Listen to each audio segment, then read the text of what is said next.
मालती अपनी पड़ोसन विमला के घर जाती है और बोलती है।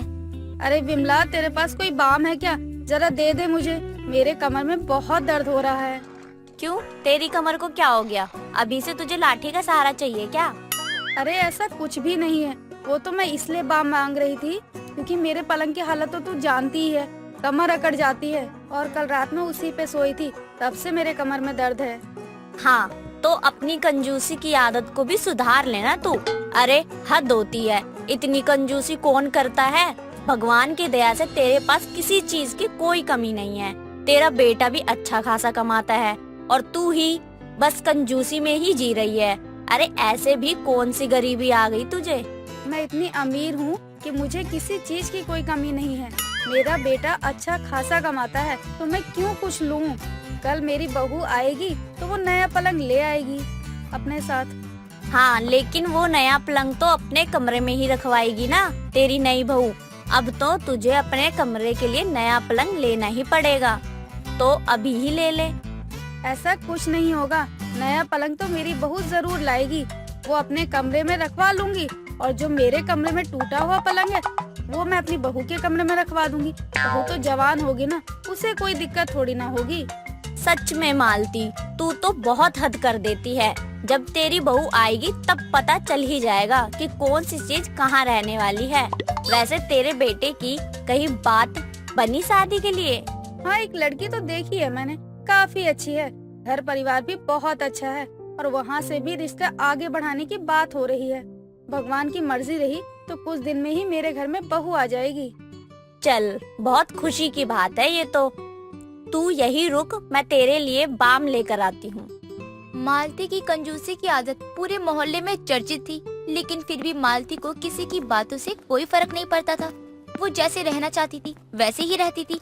ऐसे ही कई दिन निकल जाते हैं। कुछ दिनों बाद मालती के बेटे अजय की शादी पूनम नाम की लड़की से हो जाती है। शादी के बाद पूनम अपने कमरे में जाती है, तभी पीछे पीछे मालती भी चली आती है।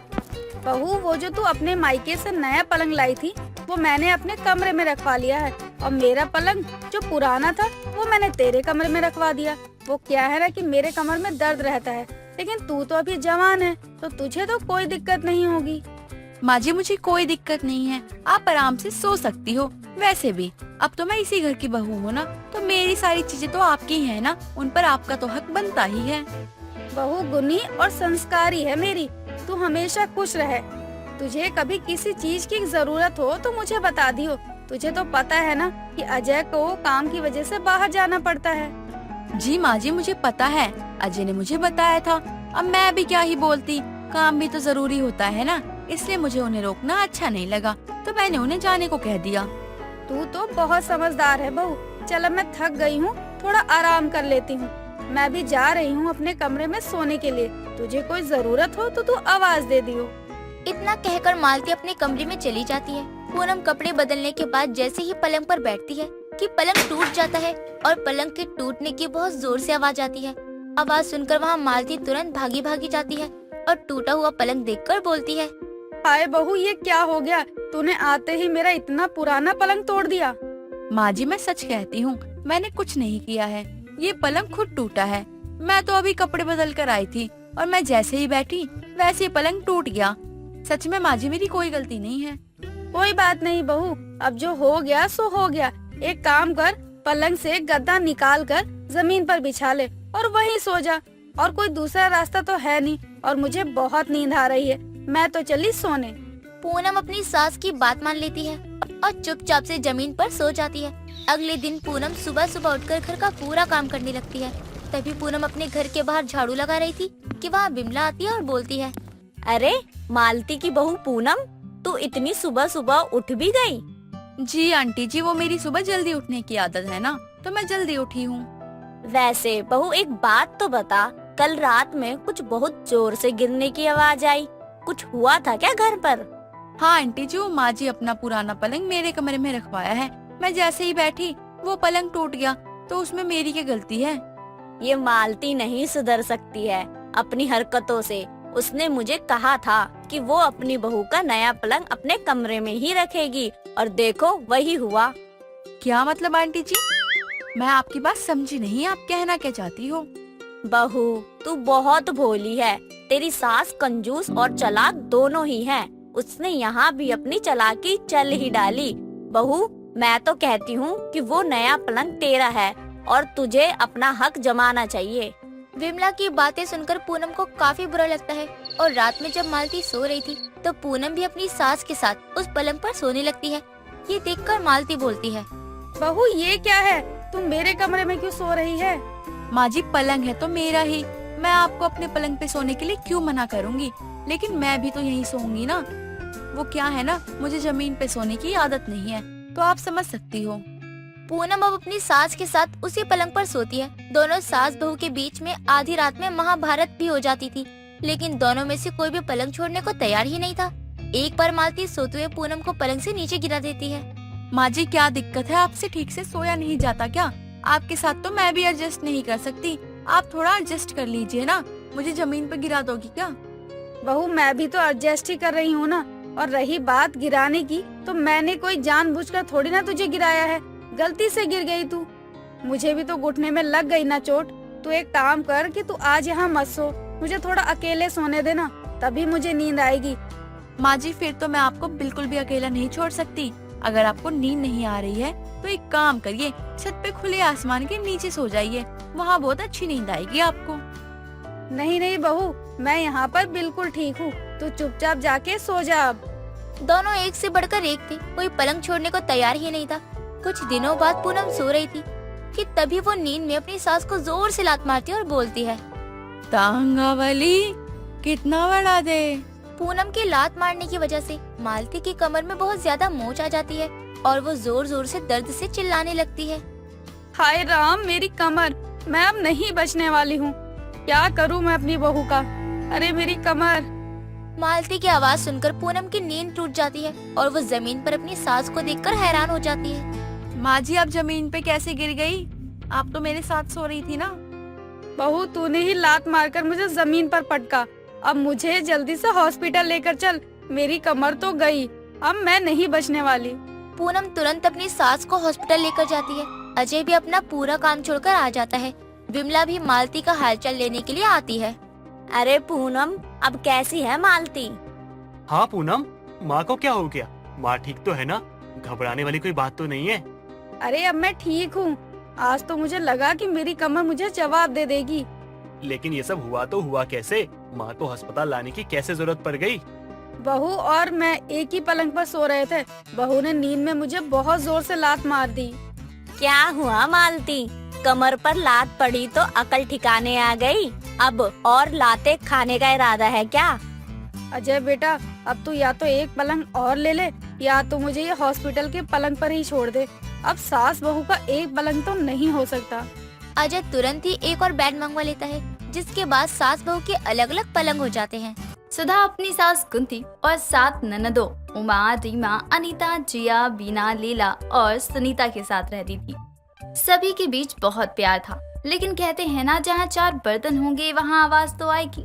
बस यही हाल है सुधा के ससुराल का। तो आइए देखते हैं आज कौन सा बर्तन आवाज कर रहा है। बेचारी सुधा आज किसे समझा रही होगी।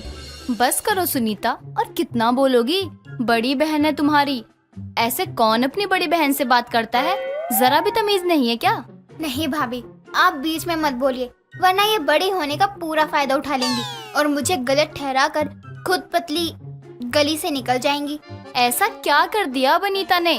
खैर, तुम सबसे छोटी हो, अगर गलत भी हो तो माफी मांगकर बात खत्म कर लोगी, लेकिन वो बड़ी है। बड़ी है तो क्या हुआ, देखो इसे, खा खा कर कितनी मोटी भी हो गई है, और ये मोटी मेरा कपड़ा पहन कर फाड़ देगी। अब आप बताओ कौन गलत है और कौन सही? गलत तो अनीता है, लेकिन सुनीता तुम भी कभी अपने अंदर बड़प्पन दिखाओ, अपने से बड़ों को माफ करना सीखो। चलो गले मिलो और बात को यहीं खत्म करो, और अनीता दोबारा सुनीता की ड्रेस मत खराब करना, ओके? आपके समझाने से देखो कितने आराम से समझ गई, और जब मैंने कहा तो सीधे मेरे बाल नोचने लग गई। भला ही नहीं करना चाहिए किसी का, और ना अच्छा बोलना चाहिए। नहीं, ऐसा कुछ नहीं है पगली, बस समझाने का अपना अपना तरीका होता है। चलो अब तुम जाओ और मुझे भी अपना काम करने दो। सुधा अपनी छोटी ननद को समझाकर उसे पढ़ने के लिए भेज देती है। ऐसे ही कभी छोटी ननद तो कभी बड़ी ननद का झगड़ा खत्म करते हुए दिन कट जाते हैं और कुछ दिन गुजर जाते हैं। एक दिन तो हद हो गई। आज तो उमा की लड़ाई उसकी पड़ोसन विमला से हो जाती है और हमेशा की तरह सुधा वहाँ भी उसे समझाने लगती है। क्या बात है उमा दीदी, आप ऐसे क्यों लड़ रही हो? आप सबसे बड़ी हो, अगर आप ही ऐसा करोगी तो आपकी छोटी बहनें क्या सीखेंगी? तुम्हें पता नहीं, आज इस विमला ने इतनी बड़ी बात कह दी हमारे घर के खिलाफ। अगर तुमने सुन लिया होता तो तुम्हें भी गुस्सा आएगा। अच्छा ऐसी बात है, तो फिर मुझे नहीं सुनना ऐसी बात जिसे सुनकर मुझे गुस्सा आ जाए और मैं इनसे झगड़ा करना शुरू कर दूं। ना बाबा ना। भाभी सुन लो, इन्होंने आपके बारे में क्या कहा है। बोलती हैं कि आप नागिन हो, तभी पूरे घर में जहर फैला कर रख दिया है। सच्ची ऐसा कहा इन्होंने? मुझे सच में अपनी इतनी अच्छी तारीफ सुनकर बहुत अच्छा लग रहा है। वाह, किसी ने मेरी आज तक सच्ची तारीफ की है। पागल हो गई हो लगता है, किसी ने गलत बोला फिर भी हंसे जा रही हो। पता नहीं क्या होगा इनका। सुनीता, अनीता, जिया, बीना, लीला, रीमा जल्दी आओ, देखो भाभी पागल हो गई, इन्हें अंदर लेकर चलो। क्या हुआ? ऐसे क्यों हंस रही हैं भाभी? भांग भूंग खा लिया है क्या जो ऐसे हंसे जा रही हो? अरे नहीं, विमला चाची ने भाभी को नागिन कहा और जब मैंने उनको बताया तो वो जोर जोर से हंसने लगी और बोलती हैं इतनी सच्ची तारीफ आज पहली बार किसी ने की है। सही बात है भाभी, नागिन है और हम उनके जहर जो पूरे घर में तो क्या पूरे गांव में फैले हुए हैं। सुनीता जैसे ही बात करती है, सुधा गुस्से में आकर उसे थप्पड़ मारकर अंदर चली जाती है। कई दिनों तक सुनीता से बात नहीं करती। ऐसे ही कुछ दिन गुजर जाते हैं और एक दिन अनीता की लड़ाई बीना से हो जाती है, लेकिन सुधा कुछ नहीं कहती। तभी उमा सुधा से कहती है, क्या हुआ भाभी, आप उस दिन के बाद से हमारे साथ बात ही नहीं करती हो। घर में अगर झगड़े हो जाए तो आप सुलझाने नहीं आती हो, क्या हो गया आपको? कुछ नहीं, बस यूं ही सोच रही हूँ। मुझे लोगों ने नागिन कहा, मुझे बुरा नहीं लगा, लेकिन सुनीता ने खुद को जहर बताया और ये बात मुझे पसंद नहीं आई। अरे भाभी, आप भी कभी कभी बच्चों वाली हरकतें करती हो। सुनीता छोटी है ना, इसीलिए कुछ भी बोल जाती है, लेकिन आप तो बड़ी हो ना, आपको तो उसे समझाना चाहिए था ना कि ऐसे बिना वजह मुंह बनाकर बैठ जाना चाहिए। नहीं उमा दीदी, मुंह बनाकर इसीलिए बैठी हूँ क्योंकि मैंने सुनीता को थप्पड़ मारा था। मुझे खुद पर बहुत गुस्सा आ रहा है। सुनीता छिपकर सारी बातें सुन रही थी। जैसे ही सुधा अपनी बात खत्म करती है, सुनीता सुधा को गले लगाकर कहती है, भाभी वो मेरी गलती थी, इसलिए आपका हाथ उठा, लेकिन मारने के लिए नहीं, मुझे सिखाने के लिए। अब हंस भी दो, कितने दिनों से अपना खूबसूरत सा चेहरा सड़े हुए टमाटर की तरह बना रखा है। अरे बाप रे, भाभी का मुंह महंगा हो गया टमाटर के साथ, आपके फेस को जोड़ा जा रहा है। क्या बात है भाभी, आप तो झट से महंगी हो गई। हाँ, महंगी बनाने वाली यही थी जिसकी वजह से मैं कितने दिनों तक ट्रोमा में थी। Finally back to normal life. हाँ, अब वही हंगामा, आपका हम लोगों को समझाना, मेरा लड़ना और लड़कर रोते रोते सो जाना। सुधा अपनी ननदों के साथ बहनों की तरह रहती थी, तभी तो सुधा के उदास होती ही सारा घर सोना हो गया था। लड़ते झगड़ते ऐसे ही दिन गुजरते हैं। एक शाम जब कुंती अपने घर में बैठी चाय की चुस्की ले रही थी, तभी उसके घर कमला आती है और उससे कहती है, कुंती जी, ज्यादा नहीं बोलूंगी, लेकिन आपको बता दूं, आपकी मंजली बेटी अनीता, उसका चक्कर राजू नाम के लड़के से चल रहा है। देखो क्या जमाना आ गया है, यहाँ बड़ी बहन की शादी नहीं हो रही और छोटी बहन का चक्कर चल रहा है। राम राम। ऐसा नहीं कर सकती मेरी बेटी, मुझे पूरा यकीन है उस पर। भले वो हर किसी से झगड़ा करती हो, लेकिन ऐसी हरकतें कभी नहीं करती। इतना ज्यादा भी भरोसा नहीं करना चाहिए, लड़कियां है, ज्यादा घमंड ठीक नहीं होता। बेटियों पे तो बिल्कुल नहीं, कब नाक कटवा कर चली जाए क्या पता। अगर आपको लगता है कि मैं अपनी बेटियों में घमंड करती हूँ, तो सोचिए मुझे आपके सोचने से कोई दिक्कत नहीं है। पछताओगी आप, देख लेना। ज्यादा भरोसा करना ठीक नहीं है बहन जी, हर चीज की एक सीमा होती है। आपकी बेटियों की वजह से कहीं हमारा मोहल्ला बदनाम ना हो जाए। हाँ ठीक है, हम अपना देख लेंगे। और हमारी बेटी है, आपको किसने इतना हक दिया है मेरी बेटियों के बारे में इतना गलत बोलने के लिए? कुंती को कमला के आगे हाथ जोड़कर बात करता हुआ देख सुधा देख लेती है और कुंती के पास जाकर उसका हाथ पकड़कर कहती है, माँ जी ये क्या कर रही है आप? इनके सामने हाथ जोड़कर क्यों खड़ी है? इन्होंने क्या कहा आपको, बताइए। ये क्या कहेंगे, मैं खुद बताती हूँ। इनकी मंजली बेटी अनीता क्या गुल खिला रही है। पता है तुम्हारी ननंद अनीता का चक्कर उस मवाली राजू के साथ चल रहा है। संभाल लो उसे वरना बदनाम हो जाएगा ये घर। आपको बहुत पता है किसका चक्कर किसके साथ है, किसके घर में क्या बनना है। आपने कभी अपने घर में झांक कर देखा है? आपका पति रोज लेट क्यों घर आता है? वो उनका ऑफिस दूर है इसलिए आने को देर हो जाती है। मेरे पति बहुत ही सीधे आदमी हैं, उन पर इल्जाम मत लगाओ। हाँ बिल्कुल, वैसे ही मेरी ननद भी सीधी सादी है, उस पर गलत इल्जाम मत लगाओ। पहले अपने घर पर लगी हुई आग को बुझाओ, फिर अगली बार हमारे घर में आग लगाने की कोशिश करना। कुंती बहन, आपकी बहू कुछ ज्यादा नहीं बोलती? देखो तो कैसे मुंह खोले जा रही है और बातों के ताने मारे जा रही है। मैं चलती हूँ।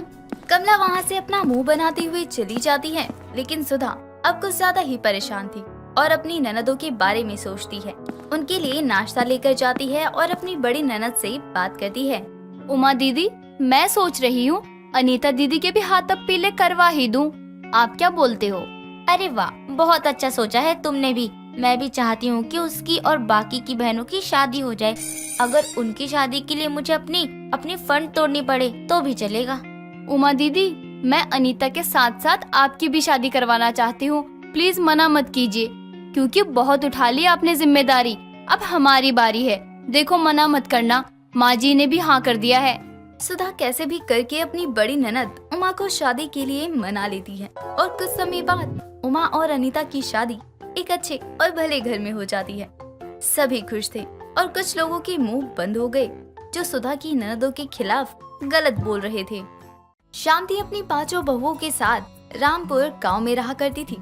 शांति की 5 बहू बहुत ही निपुण थी, लेकिन कभी कभी उन्हें भी बहुत गुस्सा आता था अपनी सास के बहरेपन से।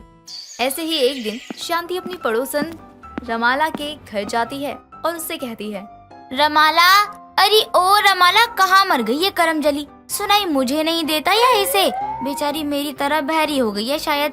मेरे कान से भी ज्यादा इसके कान बहरे हो गए हैं लगता है। मैं यहाँ कब से आपके पीछे हूँ। शायद अब आपके कानों के साथ साथ आंखें भी चली गई है। क्या रमाला, कहाँ थी अब तक? कब से आवाजें लगा रही हूँ तुझे, सुनाई नहीं देता है क्या? मेरे साथ साथ तेरी भी कान गए क्या शायद? और इतना मुस्कुरा क्यों रही है? अरे आज मैं बहुत खुश हूँ। इतने सालों बाद आज मेरी बेटी पहली बार इतनी सुबह जल्दी उठ गई है। क्या तेरी बेटी भाग गई? हे भगवान, और तू खुश है? मुझे पता था एक न एक दिन ये होना ही था। भाग गई ना शर्मा जी के बेटे के साथ, रोज उसके साथ गोलगप्पे खाया करती थी। क्या मेरी बेटी शर्मा के बेटे के साथ गोलगप्पे खाया करती थी? अच्छा हुआ तूने मुझे बता दिया। बच्चा हुआ? किसका कब हुआ? मुझे तो अभी तक किसी ने नहीं बताया और ना मेरी बहुओं ने मुझे बताया। और तू फिक्र मत कर, तेरी बेटी जैसे भागी है ना वैसे वापस भी आ जाएगी। मैं चलती हूँ, बाद में आऊंगी तेरी बेटी का हाल लेने। शांति जैसे अपनी बात खत्म करके अपने घर की तरफ जाने लगती है तो वहीं रास्ते में रमाला की बेटी से ही शांति टकरा जाती है। उसे देखकर शांति सोचते हुए अपने घर की तरफ बढ़ रही होती है कि फिर से उसकी टक्कर अपनी बड़ी बहू सुनीता से हो जाती है। तभी सुनीता कहती है, क्या हुआ माँ जी, ऐसा क्या सोच रही हैं आप? किस ख्यालों में डूबी हुई हो जो सामने से आ रहे इंसान भी आपको नहीं दिखाई देते? आटे किसी और दिन लेकर आ जाना, आटे दाल कर रही है। पहले मुझे ये बता, ये रमाला की बेटी तो भाग गई थी ना, लेकिन अभी कैसे अपने घर जा रही है? देख, लड़की को शर्म ही नहीं है। उफ, अब उनको कौन समझाए? माँ जी, वो क्यों किसी के साथ भागेंगी? आप ही बताओ। रहने दे, ज्यादा बोलूंगी तो सब बोलेंगे बुढ़िया हो गई है, लेकिन अभी तक चुगलीखोर कर रही है। माँ जी, आप अंदर जाकर बैठो। अभी लेटो? कौन सा वक्त हो रहा है अभी लेटने का, जो मुझे लेटने को कह रही है नास पीटी? खुद तो है आलसी, मुझे भी अपनी जैसी बना रही है। हे भगवान, ऐसे बहरी सास किसी को भी मत देना। क्या बोलती हूँ और क्या सुनती है। जा जाकर चाय लेकर आ, कब से चाय भी नहीं पी है मैंने। रमाला के घर गई थी तो वो बेचारी तो अपनी बेटी के गम में डूबी हुई थी। शांति की ना सुनने से ज्यादा उल्टा सुनने की आदत से शांति की 5 बहुएं परेशान थी। ऐसे ही समय गुजरता है और एक शाम जब शांति अपनी 5 बहुओं के साथ बैठी हुई थी, तभी वहाँ शांति की तीसरी बहू रोशनी आती है। माँ जी आप चाय पियेंगी? मैं चाय लेकर आती हूँ। क्या गाय बोलना चाहती है? गाय गाय क्या कर रही है? पागल हो गई है क्या? ओफो, अब क्या बोलूँ इन्हें? मेरी बहरी सास का क्या करूँ? रोशनी एक बार गाय बोलकर देखो, शायद चाय सुन ले। हमारी बहरी सास समझ आती है तो ठीक है, फिर बिना कुछ कहे कुछ भी बना लेना। माँ जी गाय चाहिए? टाई? ये टाई का मैं क्या करूँगी? टाई तो मेरा बेटा दफ्तर में पहन कर जाता है। सत्यानाश, बहरी सास खामखा दिमाग लगा लिया। क्या कहा तूने? तेरी इतनी हिम्मत? तेरी इतनी हिम्मत कैसे होगी मुझे गलत बोलने की? किसने तुझे इतनी हिम्मत दे दी कि मुझे अंधी बोलने की? कुछ नहीं माँ जी, आप बैठो, मैं अभी आती हूँ। जाती हूँ तो जाना। किसको अपनी अकड़ दिखा रही है? मुझे मत दिखाया कर अपनी अकड़। बड़ी आई घर छोड़कर जाने वाली। 5 बहुओं की बहरी सास से गांव में हर कोई परेशान था, यहाँ तक कि शांति की 5 बहुएं भी। ऐसे ही दिन बीतते हैं, समय गुजरता है और एक दिन शांति की छोटी बहू कामिनी अपने पति के साथ कहीं बाहर से आ रही थी, तो शांति अपने सबसे छोटे बेटे से कहती है, पता है तुझे मैं पूरा दिन तेरा घर में आने का इंतजार करती हूँ और तू है कि अपनी पत्नी के साथ घूमने जाया करता है। वाह क्या बेटा पाया है मैंने। माँ ऐसा नहीं है, मैं आपसे बहुत प्यार करता हूँ, आपको बस जताता नहीं हूँ। और हाँ माँ, मैं और आपकी बहू आपके लिए ही बाहर गए थे। अब गुस्सा मत करो, मुझे काम है, मैं बाद में बात करता हूँ आपसे। देखा, मुझे मनाया भी नहीं और अपनी बीबी के पल्लू से बांध कर चला गया। हे भगवान, कैसे दिन दिखा रहा है तू मुझे अब। माँ जी ऐसा कुछ नहीं है, हम आपके लिए ही बाहर गए थे। और रही बात आपके बेटे की, वो मेरे नहीं हैं, आपके ही पल्लू से बंधे रहते हैं। बस बस, बहुत बोले तूने मेरे बेटे को लल्लू। मेरा बेटा कोई लल्लू नहीं है। जा जाकर काम कर, मैं रमाला के घर से होकर आती हूँ। शांति अपनी पड़ोसन के घर जाकर अपनी बहू की बुराई करने लगती।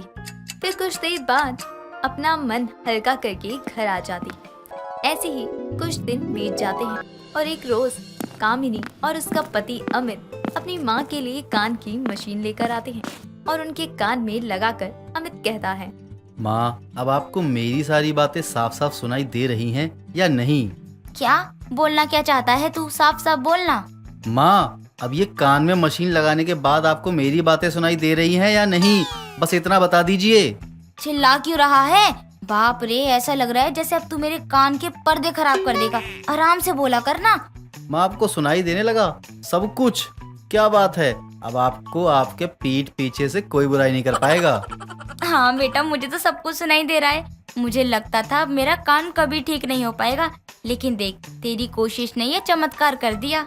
माँ ये मेरी वजह से नहीं, बल्कि आपकी 5 बहुओं की जिद के कारण हुआ है। ये 5 बहुत परेशान थी आपके ना सुनने की वजह से, इसलिए इन्होंने ही ये सब कुछ ला कर दिया है आपके लिए। लेकिन बेटा, इन लोगों ने मुझे कभी बताया ही नहीं कि मेरे लिए इतना कुछ कर रहे हैं। अगर मुझे पता होता तो मैं इनकी बुराई अपनी पड़ोसन से कभी नहीं करती। शांति को कान की नई मशीन भी लग गई थी। अब उसे हर किसी की बात साफ साफ सुनाई देती। ऐसे ही कुछ दिन गुजरते हैं। समय के साथ बहुत कुछ बदलने लगा और ऐसे ही एक पहली किरण से दिन की शुरुआत होती है। शांति की बहुएं और शांति नाश्ते की टेबल पर नाश्ता करते हुए बातें करती हैं। माँ जी मैं कुछ दिनों के लिए अपने मायके जाना चाहती हूँ। बहुत दिन हो गए हैं, उनकी याद आ रही है। क्या मैं जा सकती हूँ? ठीक है, चली जाना, लेकिन जल्दी आने की कोशिश भी करना, ठीक है? लेकिन माँ जी मैं चाहती हूँ कि आप भी मेरे साथ मेरे मायके चलें। वो क्या है ना, आपको भी नए नए लोगों से मिलकर अच्छा लगेगा। क्यों रोशनी, सही कहा ना? हाँ हाँ, जरूर माँ जी को कहीं घूम कर आ जाना चाहिए। वैसे भी जब से कान की मशीन लगी है, माँ जी बाहर कहीं घूमने ही नहीं गई। वैसे भी इस उम्र में कहाँ जाऊँ, ना ही किसी को जानती हूँ, ना ही कोई मुझे जानता है। इस गांव के बाहर के लोगों को मैं जानती भी नहीं हूँ।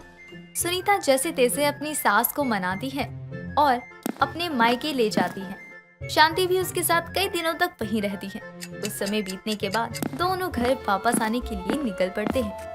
तभी अचानक से शांति को धक्का लगता है और उसकी कान की मशीन कहीं गिर जाती है। दोनों ढूंढते हैं, लाख ढूंढने के बाद भी मशीन कहीं नहीं मिलती और दोनों उदास होकर वापस घर आते हैं। तभी दोनों को ऐसे देखकर रोशनी कहती है, माँ जी कोई बात नहीं, होता है ऐसा, अब दूसरी मशीन लगवा लेंगे, चिंता मत करो आप। क्या बोल रही है तू? और इतना धीरे धीरे क्यों बोल रही है? जरा ऊंचा बोल, मुझे कुछ सुनाई नहीं दे रहा। माँ जी अभी आती हूँ। क्या लेकर आएगी तू?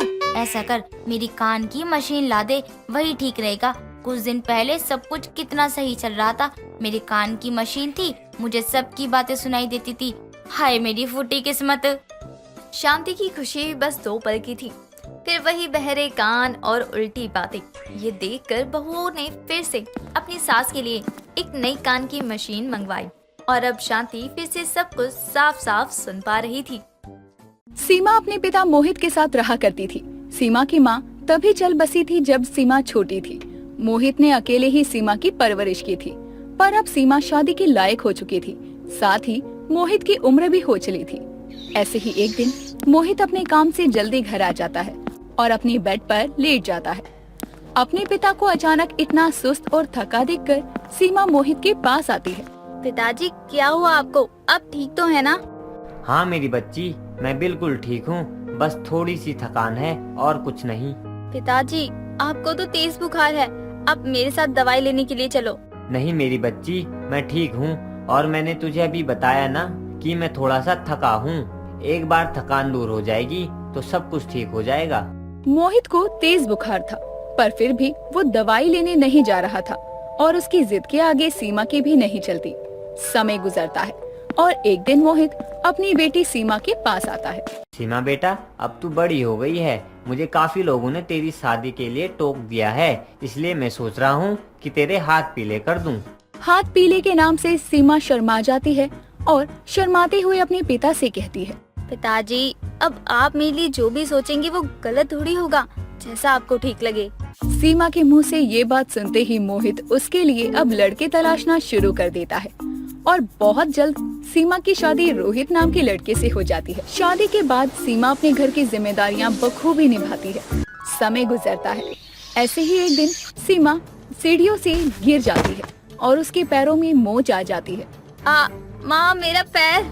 सीमा की आवाज सुनकर उसकी सास शांति, ननद पूजा और पति रोहित आते हैं, जहाँ वो सीमा को नीचे गिरा देखते हैं। सीमा क्या हुआ तुम्हें? तुम ठीक तो हो? मेरे पैर में बहुत दर्द हो रहा है, सीढ़ियों से मैं फिसल गई। माँ शायद भाभी के पैर में मोच आ गई है। भैया आप भाभी को कमरे में लेकर जाओ, मैं अभी जल्दी से बर्फ लेकर आती हूँ। हाँ बेटा, बर्फ से सिकाई कर देंगे तो आराम पड़ जाएगा। सीमा को कमरे में ले जाया जाता है और बर्फ से सिकाई करते हैं। सिकाई करने से सीमा को काफी आराम मिलता है। अरे वाह, बर्फ ने तो कमाल ही कर दिया। अब तक मुझे इतना दर्द हो रहा था और अचानक से दर्द गायब हो गया। मुझे आज पता चला है कि बर्फ के इतने फायदे होते हैं। और नहीं तो क्या भाभी, बर्फ से काफी फायदे होते हैं। हम बर्फ अपने चेहरे पर लगाते हैं तो उससे हमारी स्किन काफी ग्लो हो जाती है। बहुत से लोग तो आइस बाथ भी लेते हैं। आइस बाथ लेने के तो और भी ज्यादा फायदे होते हैं। बहू अब तो ठीक है ना? जी माँ जी, अब मैं बिल्कुल ठीक हूँ। हल्का सा दर्द है कहीं कहीं, वो भी बर्फ से सेक करूँगी तो ठीक हो जाएगा। चल ठीक है, फिर तू आराम कर, हम चलते हैं। अपनी ननद की बात सुनकर अब सीमा के मन में आइस बाथ वाली बात रह जाती है। अगले ही दिन सीमा अपने बाथरूम के बाथ टब में ढेर सारी बर्फ डालकर काफी देर तक लेट जाती है और इसी वजह से सीमा को सर्दी जुकाम हो जाता है। सीमा को काफी छींकें आ रही थी और ये सब शांति देखती है। अरे बहू क्या हो गया, तुझे इतनी ज्यादा छींक क्यों आ रही है? मौसम तो सर्दियों का चल भी नहीं रहा, तो तेरी तबीयत कैसे खराब हो गई? ठीक कुछ नहीं माँ जी, वो बस मैंने आइस बाथ ले लिया था ना, तो शायद इसी वजह से मुझे सर्दी जुकाम हो गया है। ये आइस बाथ वही है ना जो पूजा ने बताया था? हाँ माँ जी वही है। आपको पता है ना, आइस बाथ लेने के बाद तो इतना अच्छा लग रहा है, ऐसा लग रहा है कि मेरा पूरा शरीर ही खुल गया हो। सच में बहुत फ्रेश फील हो रहा है। अच्छा, और जो तेरी नाक बह रही है वो भी तो तुझे फ्रेश लग रही होगी ना? क्या माँ जी आप भी ना कुछ भी बोलती हो, नाक कैसे फ्रेश लग सकती है? हाँ वही, मैं भी तुझे समझा रही हूँ। जो तूने आइस बाथ लिया है उसके बाद जो सर्दी जुकाम ने तुझे पकड़ा है उसका क्या? देख बहू, मुझे ये सब ठीक नहीं लगता है, इसलिए ही तुझे बोल रही हूँ कि फालतू के चोचले मत कर। माँ जी आपको पता नहीं है ना आइस बात के बारे में, तभी आप ऐसे फालतू के चोचले कह रही हैं इसे, लेकिन मैं तो लूंगी आइस बात। सीमा की सास उसे समझाती है, लेकिन सीमा अपनी सास की बात नहीं मानती और रोज कुछ देर आइस बात लेने लग जाती है। एक दिन सीमा के घर काफी सारी बर्फ खत्म हो जाती है, तो वो पड़ोस वाली रमा के घर जाती है। अरे ओ रमा आंटी, कहाँ हो? क्या हुआ बहू, आज मेरे घर कैसे? कुछ काम है क्या? काम है तभी तो आई हूँ यहाँ। मुझसे क्या काम आ पड़ा तुझे? आंटी वो क्या है ना, मेरे घर में बर्फ खत्म हो गई है और मुझे बर्फ चाहिए थी, तो मैंने सोचा क्यों ना आपसे मांग लूं। बर्फ मिलेगी? हाँ हाँ क्यों नहीं, तू यहीं रुक, मैं अभी बर्फ लाती हूँ। इतना बोलकर रमा बर्फ लेने के लिए चली जाती है। रमा एक छोटे से कटोरे में बर्फ लाती है। आंटी जी बर्फ मांगी है आपसे, आप ये छोटे से कटोरे में क्या ले आई? अरे बेटा बर्फ ही तो है, इतनी बर्फ में तेरा काम हो जाएगा ना। इतनी सी बर्फ से तो मेरे हाथ में भी आइस बात नहीं हो सकती, जितनी बर्फ आप मेरे लिए लाई हैं। आइस बात? वो क्या होता है? वो सब आपको जानने की जरूरत नहीं है, आप मुझे बस इतना बता दो कि बस इतनी सी ही बर्फ है क्या आपके पास, और नहीं? नहीं बहू, बर्फ का कोई काम ही नहीं लगता, इसलिए तो हम बर्फ जमाते ही नहीं है। बस यही थोड़ी सी बर्फ है, तुझे चाहिए तो बता। नहीं आंटी जी, एक काम करो, आप ही रख लो ये सारी बर्फ, मैं बाहर से ही मंगवा लेती हूँ। सीमा को अब आइस बात लेने की ऐसी आदत लगी थी कि अब वो किसी की नहीं सुनती थी और हमेशा ही आइस बात लेती रहती। एक दिन सीमा आइस बात ले रही थी, लेकिन बात तब में ही उसकी तबीयत खराब हो जाती है। वो तो इत्तेफाक से उस दिन सीमा ने बाथरूम का दरवाजा बंद नहीं किया था और सीमा को ऐसी हालत में उसकी ननद पूजा देख लेती है और जल्दी से सब लोग उसे हॉस्पिटल लेकर जाते हैं और उसका इलाज होता है। सीमा की हालत बहुत नाजुक थी। तभी डॉक्टर सीमा के परिवार से कहता है, देखिए आपकी बहू को निमोनिया हो गया है और उनकी हालत बहुत ही नाजुक है। कुछ देर में इनको होश आ गया तो ये तो बहुत अच्छी बात है, वरना हम कुछ नहीं कह सकते। डॉक्टर इतना कहकर वहाँ से चला जाता है। डॉक्टर की बात सुनकर वहाँ पर सब लोग परेशान हो जाते हैं। कुछ देर बाद जब सीमा को होश आता है, तब जाकर सब लोग थोड़ा चैन की सांस लेते हैं और सब लोग सीमा के पास जाते हैं तो डॉक्टर समझाते हुए बोलते हैं, आपने अपने आप को लेके काफी लापरवाही की है। आपको अंदरूनी रूप से बुखार था, आपके बॉडी के अंदर बुखार था कई टाइम से और आपने इलाज भी नहीं करवाया और आपका शरीर पूरा ठंडा था। हाँ वो मैं आइस बात ले रही थी। कोई भी चीज ना बस एक हद तक अच्छी लगती है, जब बात हमारी जान पे आ जाए ना तो उसे छोड़ देना चाहिए। अब अगर आपने अभी भी आइस बात लेना नहीं छोड़ा तो आपकी हालत बहुत खराब हो सकती है, हो सकता है आपका शरीर जम जाए। हो गई खुशी बहू तुझे? अरे जब मैं तुझे समझा रही थी तब तो तूने मेरी बात कभी सुनी नहीं। देख ले अब कहाँ आ गई है तू। हाँ माँ जी, अब सही कह रही हो, अगर मैंने पहले ही आपकी बात मान ली होती तो आज ये नहीं होता।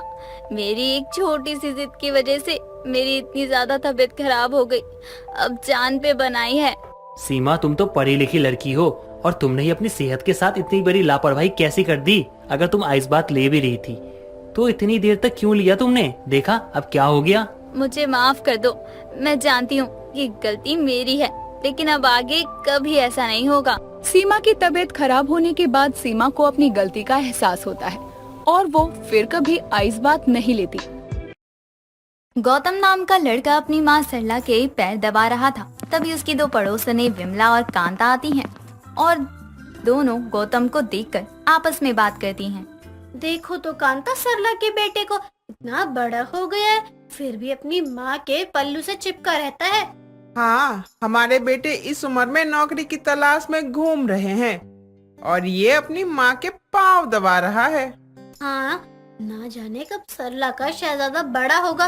माना बच्चे को शरीफ होना चाहिए, लेकिन इतना भी नहीं कि लोग आकर उसका मजाक बना दे।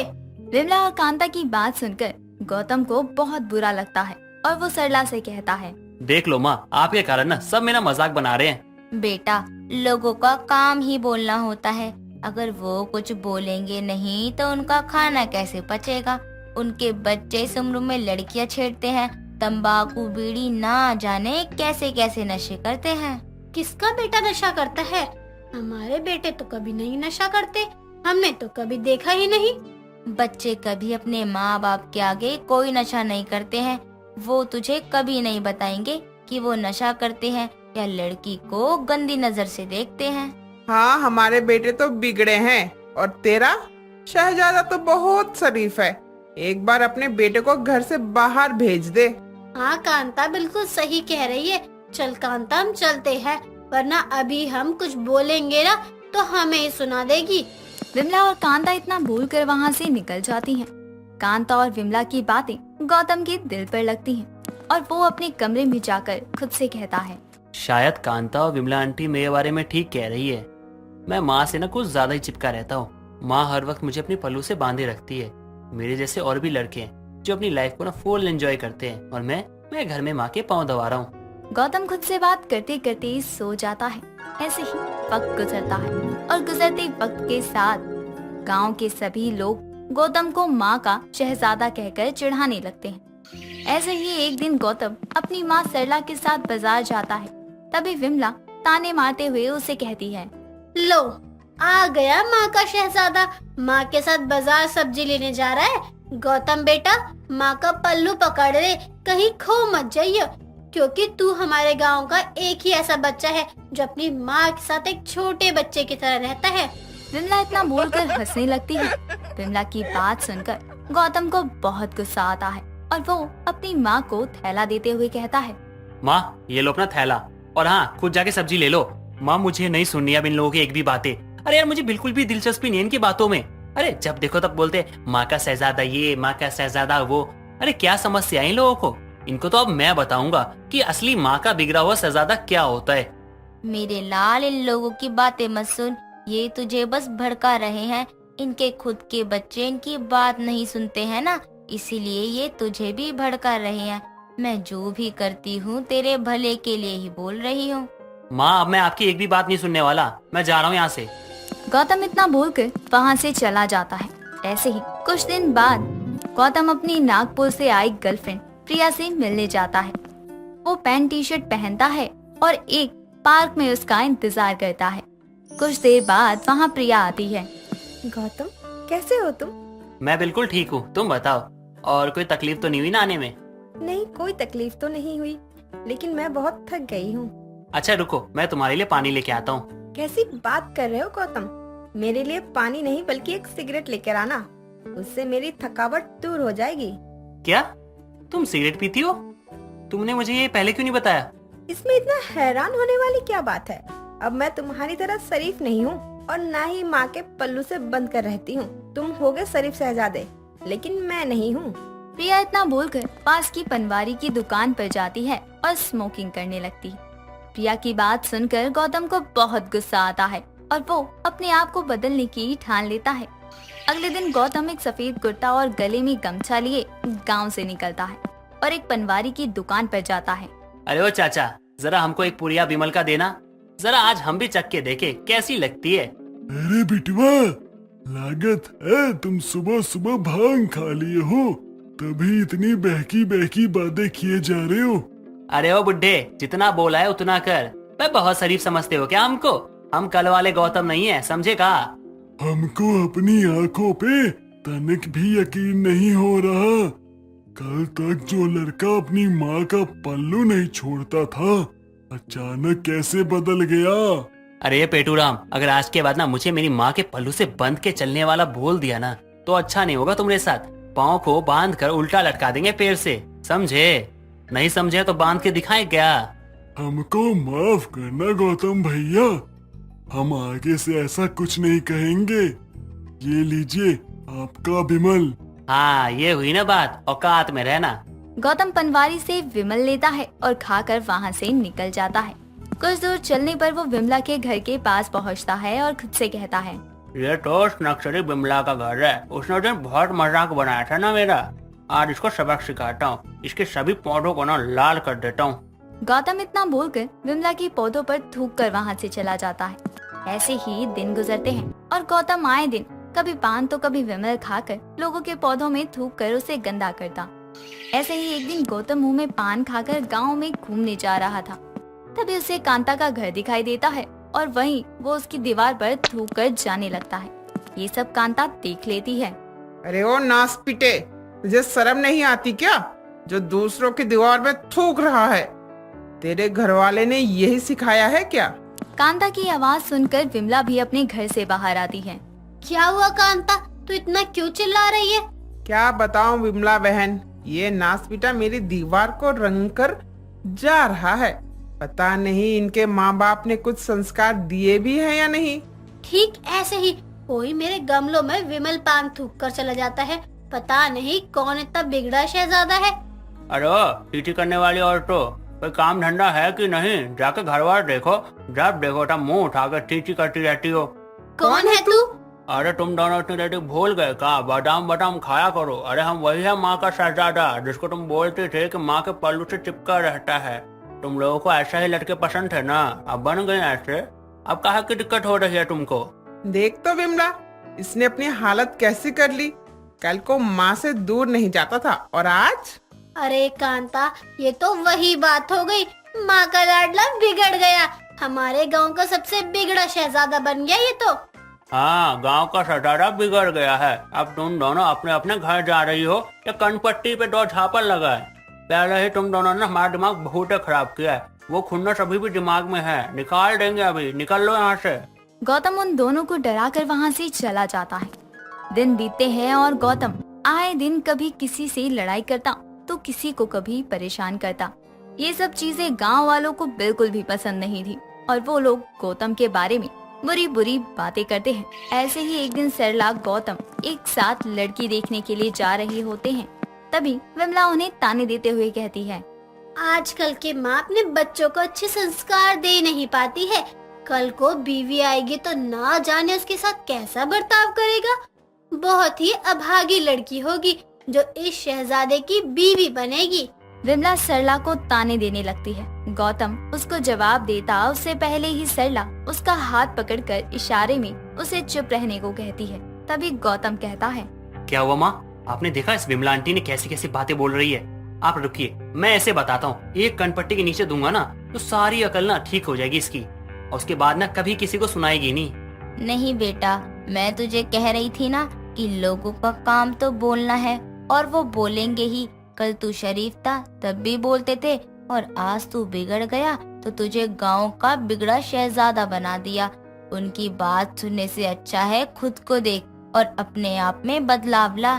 सरला की बात सुनकर गौतम को समझ आ जाता है कि लोग बोलेंगे और हमें उनकी बातों को अनसुना करके चलना है और इसी में हमारी भलाई है। और वो दोबारा से पहले जैसा हो जाता है, अपनी माँ की सारी बात सुनता और इस तरह से गांव का बिगड़ा शहजादा फिर से सुधर जाता है।